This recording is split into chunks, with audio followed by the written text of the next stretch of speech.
2005માં દિલ્હીનું અક્ષરધામ છે એનું ઓપનિંગ હવે 1992ના અનુભવે છે પ્રમુખ સ્વામી મહારાજે સંતોને વાત કરી, વ્યવસ્થાપકોને, કે 1992માં જે આ ગાંધીનગરનું અક્ષરધામ ઓપનિંગ કરેલું એમાં 3-4 દિવસ અઠવાડિયું બધાને બહુ આખી રાત લાઈનમાં ઉભા રહેવું પડ્યું. તો આ વખતે આપણે એવું નથી કરવું. દોઢ વર્ષ પહેલા પ્રમુખ સ્વામી મહારાજ વ્યવસ્થાપક સંતોને મીટિંગમાં કહે છે કે તમે આયોજન કરો અને બધા હરિભક્તોના વારા પાડો. પછી જે તે ડિપાર્ટમેન્ટ મધ્યસ્થ કાર્યાલય એ બધું થિંકિંગ કરે અને કેવી રીતે કરવું, શેડ્યુલ કેવી રીતે ગોઠવવા. અને પછી આપણા સંસ્થાના સિસ્ટમ પ્રમાણે ક્ષેત્રવાર બરોડા છે તો એમાં 3 ક્ષેત્ર છે, 3 ઝોન છે. તો એ ઝોન વાઇઝ બધાએ આવવાનું. હવે એનું છે બુકિંગ કરાવવાનું વર્ષ પહેલા, 6 મહિના પહેલા.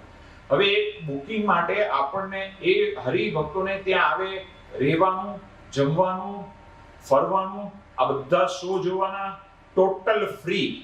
પ્રમુખ સ્વામી મહારાજ કે પહેલા હરિભક્તોને આ હરિભક્તોની જ સેવાથી આ અક્ષરધામ થયું છે તો એને આપણે પહેલા ફ્રી બધું બતાવી દઈએ આખા ભારતમાં.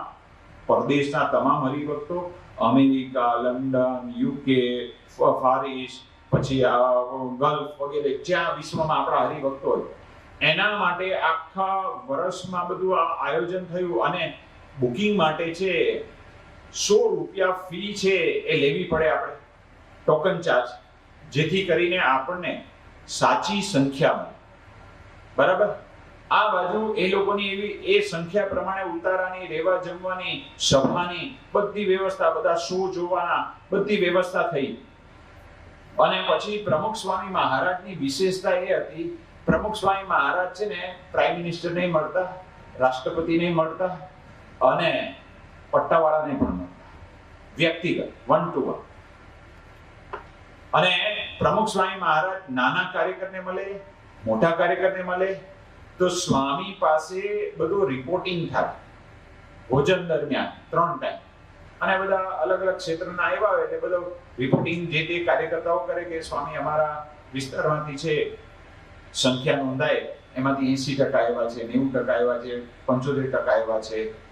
સ્વામી સાંભળે અને આપણે આ 100 રૂપિયાનું બુકિંગ કન્ફર્મ લીધેલું, 100 રૂપિયાનો ચાર્જ લીધેલો, આવું બધું રજૂઆત કરી. સ્વામીએ સાંભળી લીધું. પછી 2-3 દિવસ આ જ બધા રિપોર્ટ સાંભળ્યા, કન્ટિન્યુઅસ રિપોર્ટ થઈ જ આવે. એટલે સ્વામીએ છે વ્યવસ્થાપક સંતોને બોલાવ્યા અને તાત્કાલિક મીટિંગ કરી. અને મીટિંગ કરીને કહ્યું કે આપણે જે આ બુકિંગ કર્યું છે 6 મહિના પહેલા અને સર્વે કર્યું તો એનો 100 રૂપિયા ચાર્જ લીધો છે હરિભક્તો પાસે. તો જે નથી આવ્યા એને 100 રૂપિયા પરત કરવાના છે. એટલે આ મેનેજમેન્ટ છે એ કહે છે કે સ્વામી તમને કોઈએ લેટર લખ્યો, કોઈ કમ્પ્લેન કરી, કોઈએ કઈ તમને આ અંગેની રજૂઆત કરી? ના, આ મારો અંગત વિચાર છે, હું આ રિપોર્ટ સાંભળું છું અને એમાં 20%, 25%, 15% જે તે સેન્ટરમાંથી હરિભક્તો નથી આવ્યા એને 100 રૂપિયા પાછા. કે સ્વામી હરિભક્તોની કોઈ અપેક્ષા નથી. અને એની બીજી બાજુ જે હરિભક્તો માટે વ્યવસ્થા કરેલી છે રહેવા જમવા અને આ શો જોવા, તો એ તો ખર્ચો સંસ્થાને થયો જ છે. અને 100 રૂપિયા તો કાંઈ નોમિનલ છે. દિલ્હીમાં 3 દિવસ રહેવાનું અને આ બધું તંત્ર અને ફ્રીમાં જમવાનું, ફ્રીમાં હરિભક્તો માટે જ હતું. અને આ શો જોવાના, સભા ભરવાની, સ્વામીના દર્શન થાય.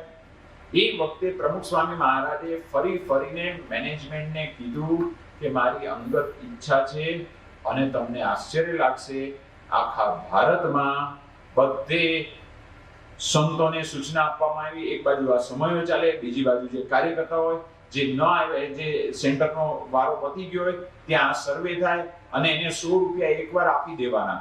પછી એ ભલે ગલ્લાપેટીમાં નાખે, એ પછી ભલે ભેટ લખાવી દે, એ એનો અંગત વિષય છે.